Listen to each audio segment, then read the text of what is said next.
Bah, écoutez, j'ai déjà eu à publier une information sur cette question. Je crois que vous ne citez pas le rapport, vous citez le ministre qui cite le rapport. Alors il raconte des histoires, malheureusement. Ce ministre, je l'ai connu jeune, diplômé de l'école polytechnique de Thiès. Je l'ai recruté sur la base de qualité que je lui supposais. Je suis particulièrement déçu de l'entendre mentir de manière aussi effrontée face aux caméras sénégalaises. Il dit vrai en partie, il ment pour le reste.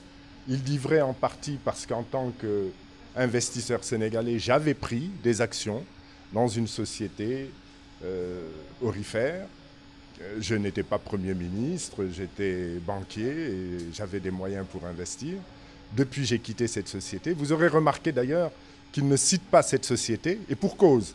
S'il l'avait citée, parce que les journalistes seraient allés voir si cette société est en activité ou pas. Alors, ce que je puis vous dire aujourd'hui, c'est que non seulement quand je quittais, la société n'était pas encore en activité, mais aujourd'hui encore, elle n'est pas en activité. Alors, où sont ces 30 tonnes d'or? On attend qu'ils prouvent leur exportation et qu'ils prouvent également les sommes qui sont entrées dans mes poches.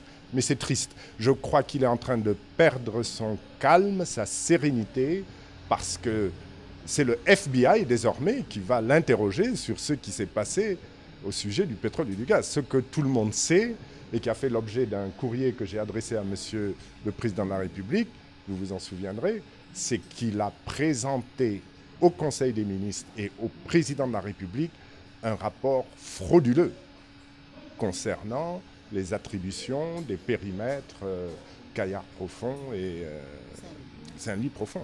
Ça, c'est clair. Alors, il perd sa sérénité. Non, moi, je suis disposé, parce que j'ai signé, je serai témoin devant le FBI.